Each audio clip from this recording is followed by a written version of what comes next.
Hello everyone! In this video, I'll show you how to order food using the Deliveroo app.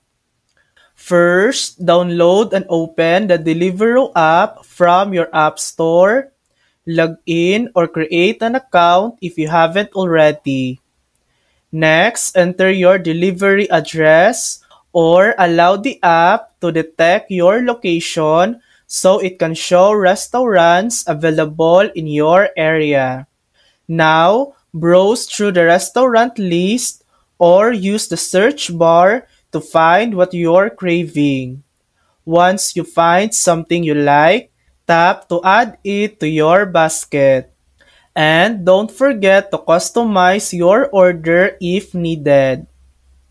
Next, go to your basket, review your items, and if you have a promo code, apply it here for a discount.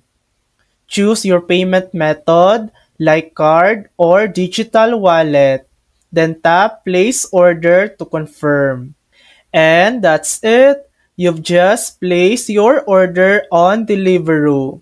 Sit back, relax, and wait for your meal to arrive. Thanks for watching!